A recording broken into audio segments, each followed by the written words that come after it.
da 121 e 122. Estamos iniciando mais uma aula e essa aula de hoje vamos conversar com vocês relacionado ainda ao contexto do leste europeu. Bom, nós tivemos a oportunidade até o prezado momento de ter feito no mês de julho, nessa última semana do mês de julho, nós fizemos a superação ou a recuperação do primeiro e o segundo bimestre. Tem alunos que falaram o seguinte: professor, eu estou com a nota 7, já está boa a minha nota, então não quero fazer essa superação ou recuperação, então vai ficar como está a nota. Tudo bem, eu prezo a sua liberdade de escolha relacionada à nota. Agora tem alunos que falam assim: professor, se eu fizer essa recuperação, vai substituir a nota mais baixa? Lógico que sim. Então, por exemplo, ali se você fez a atividade bem feitinha, ela substitui e vai prevalecer a maior nota. Aí você fala assim: professor, mas para onde eu irei enviar? Vai enviar todas essas recuperações do primeiro e do segundo via o meu e-mail. Lá, se enviando, eu vou avaliar, vou corrigir e vou lançar na minha planilha do Excel a nota sua. Só que lá no e-mail eu vou estar dizendo assim, escrito assim, recebido, e eu coloco a minha rúbrica WSM, que eu já li e já observei.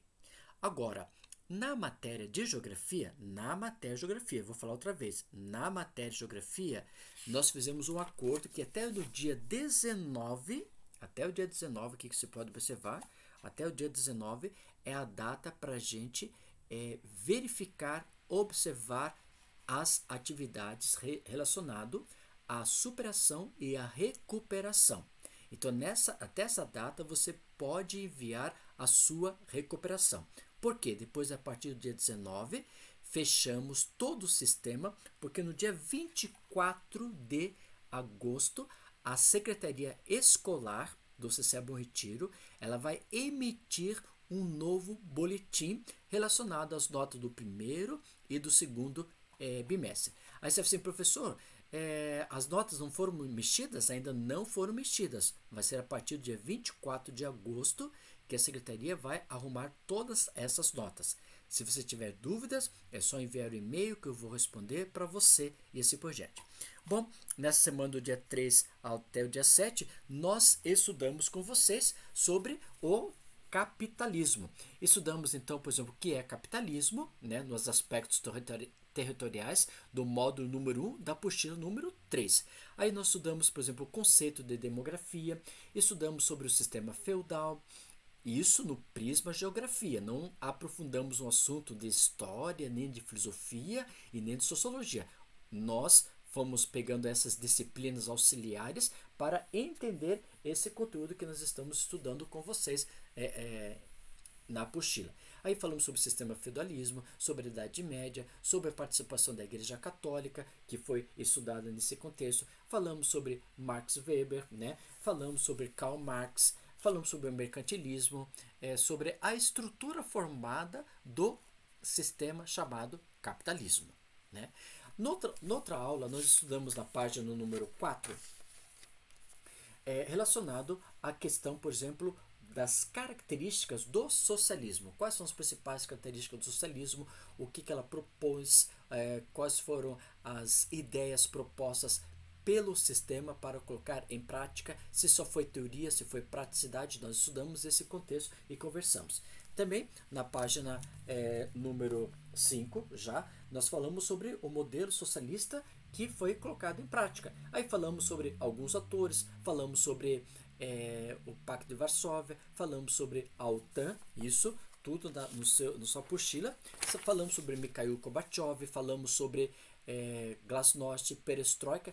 Toda essa aula foi comentada com vocês através da live. Também foi pedido para vocês fazerem essas atividades. Essas atividades vocês já poderão fazer, porque vai ter uma data específica para a turma 121 e 122 para apresentar essas atividades conforme vocês fizeram no primeiro semestre. E aqui, hoje, nós vamos estudar então sobre o contexto do leste europeu, né? E as mudanças que ocorreram, os problemas negativos do próprio sistema ter colocado o sistema socialista na praticidade. Antes de começar a nossa aula, vamos pedir a presença de Jesus através de uma oração. Oremos. Obrigado a Deus pelas bênçãos concedidas a cada aluno da 121 e 122. Que possamos ter entendimento que venha dos altos céus para entendermos o conteúdo que vai ser ministrado nesse dia. Fica conosco, nos proteja, nos oriente e também estenda essas bênçãos aos seus queridos familiares. Muito obrigado a Deus pelas vitórias alcançadas em Cristo Jesus, nosso Senhor Salvador. Em teu nome te pedimos. Amém. Bom, gente, conforme nós estamos estudando, acompanhe esse conteúdo aqui através de um marca-texto, de uma caneta, uma lapiseira, vai marcando, grifando, colocando os principais pontos que estão sendo discutidos. Como eu falei, isso aqui são questões voltadas para a geografia. Não estamos aprofundando em história, nem filosofia e sociologia. Isso aí você está vendo nesses conteúdos que os professores também estão comunicando. Vamos então estudar com vocês. Pega a apostila e vamos então agora para os nossos slides. Enquanto isso, pega a sua apostila para acompanhar o processo do conteúdo.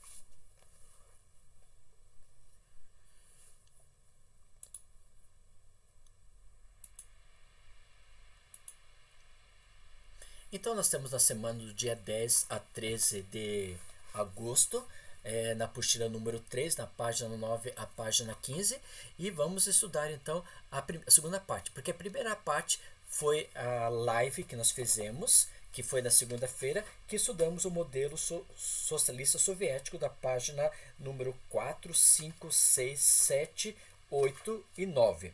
Hoje nós vamos então estudar o outro contexto que mudou no leste europeu, que é da página 9 até a página número 15. Conforme já nós comentamos, já tivemos esse estudo aqui da primeira parte do capitalismo, o que é capitalismo, na página 12 e 4, a primeira parte. A segunda parte foi sobre socialismo, lá da página 4 que nós estudamos. Depois já estudamos na Live Zoom, que foi sobre o modelo socialista soviético da página 4 e 9. Hoje nós iremos estudar com vocês o que mudou no leste europeu, na página 9 e 12, e os problemas comuns aos países do antigo sistema soviético, da página 12 e 13. Então, essa aula de hoje nós vamos ver esses acontecimentos que ocorreram na região do leste europeu. Continuando, nos diz o seguinte: o que mudou no leste europeu? Página número 9, vamos iniciar o processo. Então, mudança do leste europeu. Primeira coisa que nós temos é o que nós chamamos a cortina de ferro. Durante a Guerra Fria, estabeleceu-se uma divisão geopoliticamente no continente europeu, denominada cortina de ferro. Esse cortina de ferro não é literalmente uma cortina de ferro que foi construído nessa região, mas essa cortina de ferro, ela nos diz o seguinte, que foi construído, um muro que separou o bloco socialista e o bloco capitalista. Então, essa cortina de ferro se refere a isso, a separação do bloco socialista do capitalismo, ou seja, separando em uma linha imaginária alguns países, como a Alemanha Oriental, Tchecoslováquia, a Hungria, a Iugoslávia, a Grécia, a Turquia, foram sendo separados por esse processo na cortina de ferro. Agora, literalmente, a cortina de ferro, que você pode observar na página número 9 no mapa, você pode observar, vem desde lá de cima da Finlândia, pega a Alemanha, a Tchecoslováquia e vai terminar ali na Turquia e na Grécia. E esse o leste europeu, portanto, definido na década de 1940, era composto por 8 países que, com a URSS, foram classificados como país do segundo mundo, denominação atribuída aos países socialistas. Então, essa cortina de ferro foi a cortina que teve nessa região, sendo uma coisa imaginária, mas separou os dois grandes blocos econômicos, o bloco socialista e o bloco capitalista. Aí nós temos, para o lado do leste europeu, nós temos o Pacto de Varsóvia. Esse Pacto de Varsóvia era toda a repressão de tropas militares russos. Eles que controlavam todo o sistema do bloco socialista, que eram voltados exclusivamente para esse Pacto de Varsóvia. Agora, como nós estudamos na aula anterior, nós temos o NATO, né? Ou a OTAN. O NATO ou a OTAN, ela significa o quê? Organização do Tratado Atlântico do Norte, que foi criado em 1949 e que tinha o quê? Um acordo de amizade, cooperação e assistência mútua a todos os países que pertenciam ao Atlântico Norte, como o caso a parte europeia do mundo capitalista.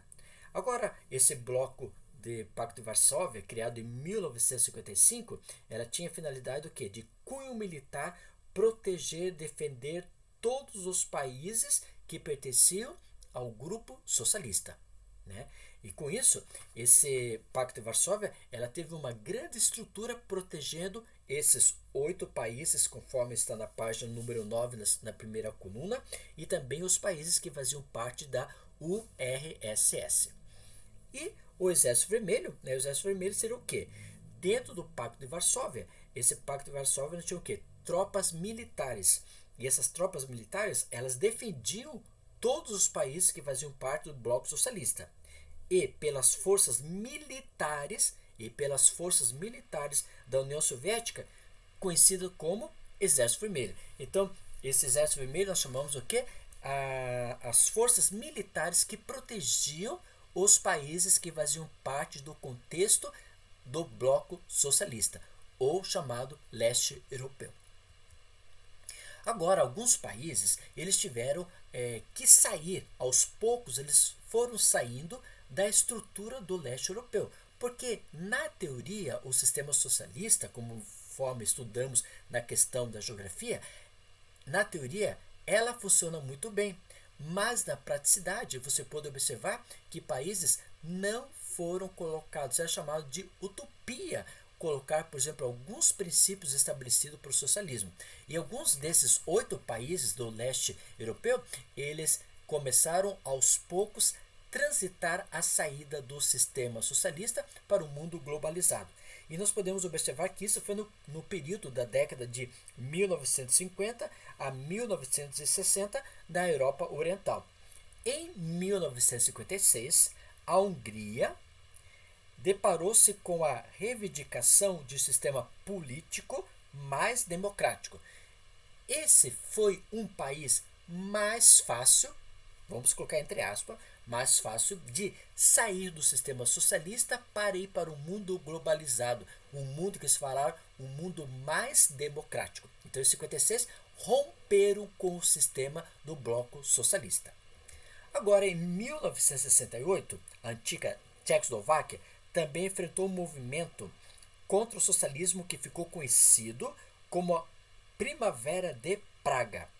E a Primavera de Praga, logicamente se fala o nome de primavera, porque foi no período da estação do ano primavera, e Praga, pelo fato de que a capital da Tchecoslováquia era chamado Praga. E com isso, eles conseguiram sair do sistema chamado socialista. Mas esses dois países, como a Hungria e a Tchecoslováquia, esses dois aí tiveram que a repreensão do Pacto de Varsóvia e do Exército Vermelho, mas eles mesmo assim eles lutaram para conseguir se desmembrar e sair do grupo dos países do leste europeu ou do bloco socialista. Ao sair através da Primavera de Praga, Tchecoslováquia ela se desmembra em 2 países, chamando República Tcheca, capital Praga, e Eslováquia, capital Bratislava. Eles conseguem então formar uma nova estrutura. Desses 2 conjuntos que surgiram, né, dos novos países, o mais desenvolvido é a República Tcheca, a capital Praga. Mas, então isso aí foi no período da década de 1950 e 1960. Então esses 2 países conseguiram formar-se, desmembrar do sistema socialista. Desses 2 países, logicamente, agora são 3. A Hungria, República Tcheca e a Eslováquia.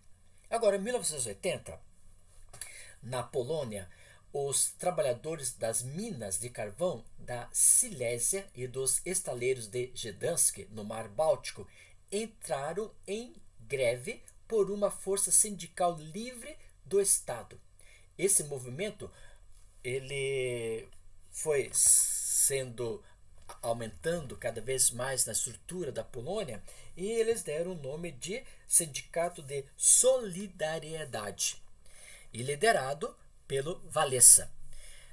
No ano seguinte, em 1981, depois um ano após, o sindicato empenhou-se em combater o monopólio do poder do partido POUP, Partido Operário Unificado Polonês. E o movimento foi duramente reprimido pelo governo, resultando na prisão do líder Wałęsa, o líder do sindicato, e de aproximadamente 5.000 pessoas nesse processo. Agora, a Solidariedade teve sua atuação proibida, porém com as reformas ocorridas na ex-URS, em 1985, esse sindicato continuou a fortalecer-se até a voltar à legalidade em 1989, quando elegeu um dos seus representantes, os seus conselheiros. E aí, esse conselheiro com o primeiro-ministro foi derrotado no POP. E aí, a Polônia tornou-se o primeiro país do leste europeu a ter um governo não comunista após 1955. E em 1990, Wałęsa foi eleito primeiro presidente, rompendo totalmente o sistema do partido único. Então, nós podemos observar o seguinte: a Hungria foi pacífica. Já a República Tchecoslováquia, República Tcheca e Eslováquia também foi algo pacífico, apesar da repreensão do Pacto de Varsóvia. Agora, já em 1980, com o movimento do Sindicato de Solidariedade dos Trabalhadores, eles pacificamente conseguiram sair do sistema socialista para um sistema mais democrático. Agora, já no período compreendido em 1989 e 1992, os outros países do leste europeu também passaram por mudanças políticas. Essa transição foi o quê? Foi dificultada por crises econômicas e revoltas populares. Por quê? Crises econômicas? Por causa que o governo socialista, pela sua própria doutrina, passou que eles teriam tudo do Estado para a população: a saúde, a educação, a habitação, transporte, enfim. Só que isso não estava sendo gerada e estava tendo uma crise econômica. Por quê? Os trabalhadores e a classe dos que nós estudamos com vocês lá na página do seu livro, página 4, que nós tínhamos os trabalhadores e também tínhamos burocratas. Esses burocratas eram o quê? Funcionários administrativos. E com consequência disso, ocorreu essa crise econômica. E a população, logicamente, que revoltou-se. E ao revoltar-se a população, eles pediram para que o sistema transitasse para um sistema mais democrático. O país que mais sofreu repressão foi a Romênia, E o país enfrentando essas condições, que ocorreu a morte de muitos civis causada pelo exército. Agora, o movimento pelo fim do controle político, econômico e cultural do Partido Comunista da Romênia existiu apesar da violência. Mas, lá no dia 25 de dezembro de 1989, quando Nicolau Ceausescu, presidente-chefe do partido, foi deposto, lá alguns dias antes do Natal. Após o julgamento, ele e sua esposa foram fuzilados. Em 25 de dezembro de 1989, a televisão do mundo todo passa para o mundo as cenas de morte do casal. E com isso, a Romênia consegue tornar-se um país de democracia. Então você pode observar, a Hungria foi mais leve, 68 já teve a repressão do Pacto de Varsóvia, em 80 teve a participação do Sindicato de Solidariedade, mas em 89 com a Romênia teve morte e até morte dos presidentes, do presidente Nicolau Ceausescu, juntamente com a sua esposa, e é 25 de dezembro de 1989, eles têm essa liberdade nesse contexto, ok? Agora, aqui você pode observar essa cortina imaginária de ferro que nós temos, dessa cortina imaginária que separava o quê? Desse lado o bloco dos países orientais da Europa Oriental, que nós tínhamos a Polônia, a Tchecoslováquia, a Hungria, a Romênia, a Bulgária, a Alemanha, voltado para o sistema socialista, e o que está pintado de verde, os países capitalistas. Então essa linha que temos aqui, uma linha de cortina de ferro, desmembrando o formato do mundo socialista e o mundo capitalista. Esse Muro de Berlim, né, que nós comentamos, o Muro de Berlim foi uma barreira física construída pela República Democrática Alemã durante a Guerra Fria, né, que estudamos o período da Guerra Fria, que circundava toda a Berlim Ocidental, separando-a da Alemanha Oriental, incluindo Berlim Oriental. O início da construção dela foi dia 13 de agosto de 1961 e a destruição ocorreu lá em novembro de 1991, bem no finalzinho do mês de novembro. A altura, 3 metros de altura, o Muro de Berlim, e a inauguração foi dia 13 de agosto de 61. Mas você falou, mas o início da construção foi dia 13 de agosto de 61 e a inauguração foi dia 13 de agosto de 61? Sim, porque nesse período o exército voltado, que era o Exército Vermelho, como nós colocamos, controlado pelo Bloco Socialista, eles colocavam o quê?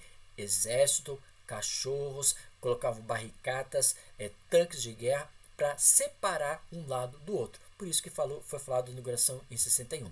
E o motivo da destruição do mesmo foi o que? A demolição, que o povo não mais aceitava o sistema socialista, um sistema reprimido pelo próprio Estado, e eles queriam ter liberdade de expressão. Então a própria população fez demolir essa parte. E com isso, derrubando, então no início então de um novo ano surge essa ideia de ter a estrutura de um novo sistema chamado globalizado. Aqui nós podemos observar o Muro de Berlim, né? O Muro de Berlim do lado socialista e do lado capitalista. Aqui a formação do própria construção, separando os dois lados. Lógico que eles foram construindo aos poucos e assim foram separando toda essa estrutura. Não foi de uma hora para outra, né? Então aqui você pode observar esse muro, né? Toda essa região aqui você pode observar aqui, ó, toda essa construção separando os dois lados. E aqui tinha que chegava mais ou menos a 3 metros e 6 de altura, praticamente esse muro.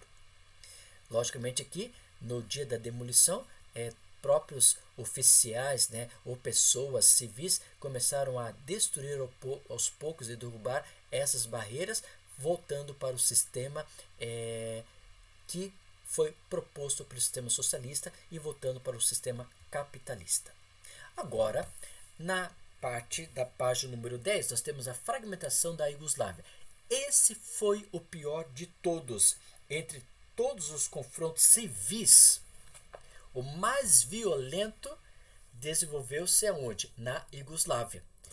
E aí nós tivemos os movimentos separatistas, provocaram então uma guerra civil, alimentados pelos interesses de quê? De grupos tais como o catolicismo, o islamismo, o cristianismo e o cristianismo ortodoxo. Esse foi um espaço criado entre eles para ocorrer essa guerra civil alimentada por esses grupos religiosos. E o território da Iugoslávia compreendia a região de Balcãs, no sudeste da Europa, totalizando um grande espaço territorial na sua formação. Mas esse Tito, né, com a estrutura da guerra de 1939 e com Tito, liderou então a resistência ao nazista e conquistou a vitória e o apoio interno necessário para a criação da República Popular da Iugoslávia sob o regime socialista independente da União Soviética. Os países que integravam o mesmo eram Eslovênia, Croácia, Bósnia e Herzegovina, Sérvia, Montenegro, Macedônia e as duas províncias autônomas como Kosovo e Voivodina. Agora, com a morte de Tito, né, em 1980, a crise econômica aumentou muito. E essas diferenças étnicas desses grupos aqui que nós colocamos, catolicismo, islamismo e cristianismo ortodoxo, foram se acentuando cada vez mais. E os sérvios, apoiados por Milosevic, líder da Iugoslávia, invadiram a Croácia e a Eslovênia em 1991 na tentativa de impedir sua independência. Todavia, não tiveram sucesso. E a Macedônia, embora sem reconhecimento internacional, declarou-se independente em 1991. Agora, o Tratado de Dayton, assinado em 1995, dividiu a Bósnia e Herzegovina, né, em duas regiões autônomas. Quais são elas? A Federação Muçulmana Croata, governada por muçulmanos e croatas, e a República Sérvia da Bósnia, controlada pelos sérvios apoiadores de Milosevic. E aí, essa estrutura toda que nós podemos observar, em 2006, por meio de referendo popular, ocorreu nova fragmentação da antiga Iugoslávia. Os montenegrinos decidiram democraticamente pela separação da federação. E isso ocorreu com os sérvios, que declararam a sua independência. Então, esse foi desfragmentando, né, essa Iugoslávia, e hoje alguns ainda desses países, infelizmente, vivem o sofrimento que eles tinham no sistema socialista, e são países ainda em questão econômica bem pobre, comparado aos outros países que conseguiram a libertação econômica. Lá na página número 10 e a página número 11, nós temos a transição da economia planificada para a economia do mercado. E aí nós temos o seguinte: a população estava contente o quê? Estava contente com o que lá nesse sistema? Então, lá na página número 11, diz assim, ó, lá na primeira coluna, primeiro parágrafo: ainda que o Estado disponibilizasse atendimento. Então, qual era o ponto favorável? Era o ponto à saúde e ponto à educação. E alguns serviços gratuitos de boa qualidade. Então, o governo ainda estava propondo ainda para a população isso. Mas a população estava descontente. Descontente com o quê? Com os baixos salários, né? Porque tinha uma diferença entre os salários dos trabalhadores e os salários dos burocratas. O reduzido poder de compra de bens de consumo, como eletrodomésticos básicos. Terceiro ponto, a falta de moradias e a escassez de alimentos, que os obrigava a enfrentar longas filas em mercados. E com tudo isso, o que estava acontecendo? Essa população que estava vivendo na economia de socialismo para ir para o sistema capitalismo, nessa transição, eles estavam enfrentando esses problemas. E eles estavam observando que no sistema capitalista, eles tinham muitas coisas. Como, por exemplo, aqui você pode observar nessa foto o primeiro dia que, quando foi inaugurado em Moscou, na antiga URSS, o McDonald's. Então, muitas pessoas iam para as filas para fazer compras nesse McDonald's, porque era um lanche diferenciado, né, de toda a estrutura alimentar deles, e eles tinham condições porque o governo não estava favorecendo o apoio ao povo. Então a população estava descontente. É importante lembrar que durante um longo período os países socialistas conviveram com a realidade da ausência da propriedade privada e de uma economia totalmente o quê? Controlada pelo Estado. Ou seja, tudo era controlado pelo Estado. Saúde, educação, habitação, transporte, o IDH, Índice de Desenvolvimento Humano, tudo era voltado do controle do Estado. E isso nós vimos, nós estudamos, né, que era uma questão bem rígida para a população. Agora, entre as principais mudanças econômicas, destacamos a seguinte: o que ocorreu logo com essa transição da economia planificada, que era um plano de 5 anos, para uma economia de mercado, uma economia livre. Ou seja, quando eu falo economia planificada, estou falando na economia do sistema socialista. E aqui, economia de mercado, estou falando sistema de capitalismo, ou que nós conhecemos o mundo globalizado. Então, entre as principais mudanças, nós podemos destacar o seguinte: primeiro, substituição da economia planificada pela economia de mercado.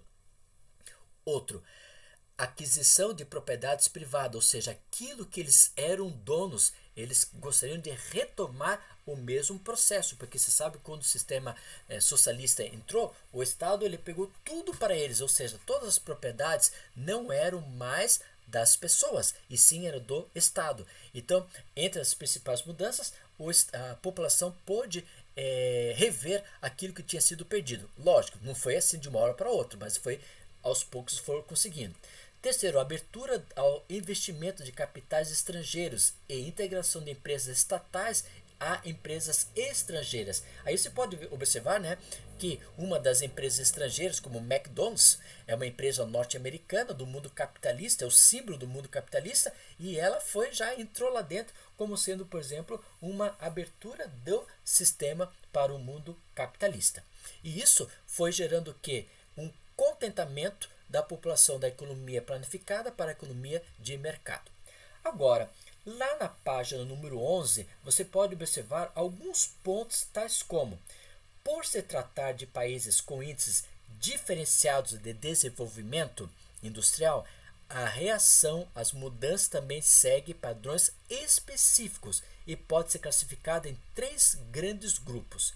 Quais eram os 3 grandes grupos de países que pertenciam à economia planificada? Então eles dividiram em 3. Primeiro, grande desenvolvimento industrial. Logicamente, quando caiu o muro de Berlim, quando caiu essa cortina de ferro, quando caiu o sistema socialista proposto pela URSS, eles observaram essas 3 grandes classificações. Primeira, grande desenvolvimento industrial. Quais os países? A Rússia, a Ucrânia, Bielorrússia, Polônia e República Tcheca. Menor desenvolvimento, nós podemos colocar assim, todos os países que pertenciam, menos a Albânia. E a Albânia era e é até hoje o país mais pobre desse lado leste europeu, porque eles estavam o quê? Na atividade da agroindustrial, e eles não tiveram esse grande desenvolvimento da tecnologia. Comparado ao nível do desenvolvimento dos países da ex-URSS, podemos observar que, embora constituindo de um único bloco chamado socialista, os contrastes entre cada país se tornaram mais evidentes com o que? A fragmentação, principalmente no que diz respeito ao domínio da tecnologia de ponta na indústria bélica, química, nuclear e aeroespacial. Então, o que se destacou foi a Rússia, a Ucrânia, a Bielorrússia, Polônia e República Tcheca. Infelizmente, outros países eram considerados países de menor ou países até extremamente pobres. Aqui nós podemos observar lá na Rússia, em Moscou, a primeira loja do símbolo capitalismo, e filas e mais filas, você pode observar nas gravuras, nas fotos, filas e filas estendidas para aproveitar a compra do lanche. Agora vamos para a parte da página número 11, que é o 3.3, regionalização do leste europeu, né? E aí nós colocamos SEI, da página 11 a 12. Através desse acordo de Minsk, foi criado o que nós conhecemos como SEI, Comunidade dos Estados Independentes, que reuniu em 1991, formado por 11 países que integravam a ex-União Soviética, ampliada para 12 em 93. Entre os países integrantes à ex-URSS, apenas as Estônia e Lituânia não aderiram à Comunidade de Estados Independentes, né? Quais são as características mais importantes da Comunidade de Estados Independentes? Nós podemos observar que essas características características próprias herdadas do antigo sistema socialista soviética. Em tese, os países membros têm autonomia política. Entretanto, paralelamente, a moeda de cada estado, o rublo russo, circula com forte influência na economia regional. Ou seja, e ainda que cada país investia na autonomia militar, a comunidade previa a unificação das forças armadas. Então, uma das características dessa comunidade de estados independentes, cada país tinha sua autonomia política para fazer o bem melhor dentro do seu próprio país. Mas a moeda ainda continuava a mesma na estrutura da comunidade de Estados independentes. E também o apoio do Exército Vermelho, já que o Exército Vermelho era uma das grandes potências do mundo do período da Guerra Fria. Agora, lá na página número 12, você pode observar quais as principais matérias-primas que a comunidade de Estados independentes tinha, tais como petróleo, gás natural, carvão, eram as principais matérias-primas e até hoje são as principais matérias-primas que tem em grande quantidade na região da comunidade de Estados independentes. E isso é uma grande valia para o mercado mundial. Agora, na página número 12, temos alguns problemas nessa comunidade de Estados independentes, tais como, integrando a lista de problemas, podemos citar o elevado índice de desemprego. Lógico, porque a população só trabalhava em planos quinquenais e agora nesse novo sistema não tinha mais esses planos quinquenais. Então muitas dessas pessoas não sabiam trabalhar em determinado tipo de funções fornecidas pelo Estado. Por isso gerava muito desemprego. O constante conflito étnico e político e pela tensão pelo controle de armas e equipamentos do antigo sistema da URSS. Eram alguns problemas que estavam gerando, logicamente, ao sair de um sistema proposto por Estado e para outro sistema, gerou, logicamente, o desemprego. Na comunidade de Estados independentes, a principal forma do relevo é de planície, né? E algumas regiões de pico até 7.000 metros de altitude, tendo então algumas regiões um pouco mais elevadas. Mas na região de planície é voltado para quê? Especificamente para a produção agrícola. Agora, infelizmente, lá nós temos esse inverno rigoroso, né? Esse clima muito frio que chega de períodos até 8 meses com áreas congeladas, né? E aí quando chega o período do verão, eles vão ter as condições de cultivar os seus principais produtos na agricultura. E o transporte, logicamente, o transporte ferroviário, né? E as estradas viárias, né? Através, por exemplo, dos rios, isso muitas vezes são impedidos no espaço quando temos, por exemplo, o período do inverno. Então, alguns problemas físicos e econômicos a comunidade de Estados independentes estava sofrendo nesse período. Aqui nós temos um dos presidentes, né, Vladimir Putin, no qual presidindo toda essa comunidade de Estados independentes. Na página número 12 e 13 nós temos os problemas comuns aos países do antigo sistema bloco soviético. E alguns problemas que nós podemos colocar diz o seguinte: a difícil transição do regime socialista para o capitalismo tem agravado determinados problemas que o antigo sistema considerava sob controle.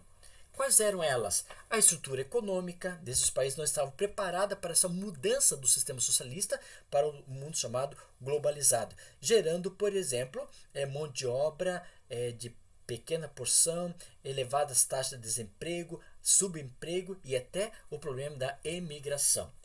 Agora, a parte da rede produtiva desses países ainda é morosa, é muito devagar, é calma, é incapaz de superar os efeitos negativos deixados por décadas pela estagnação tecnológica, por investimento voltado a isso que o mundo capitalista eles estavam tendo no seu próprio espaço. Ainda outro problema dessa rede produtiva, nós tínhamos, por exemplo, assim, o fim do socialismo, teve a invasão de multinacionais europeias, até norte-americanas, dividindo o poder econômico com investimentos bilionários de uma elite corrupta e com grande parte envolvida com organizações mafiosas. E esse poder criminoso das máfias se estende desde o comércio de armas, de atividades relacionadas ao tráfico de drogas, de redes internacionais de prostituição, tanto masculina como feminina, e também agravando a doença do vírus HIV.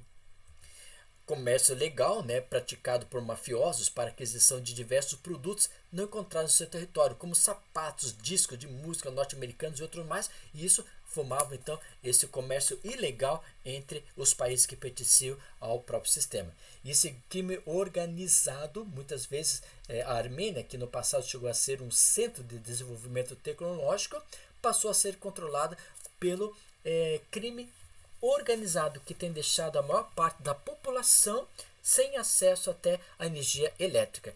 E outro grave problema que nós podemos observar nessa transição da população está relacionada ao consumo de álcool, que atinge todas as faixas etárias com maior incidência entre os jovens e interfere tanto no desempenho profissional quanto na estrutura familiar, né? Esses são os problemas que podem ser observados nessa região.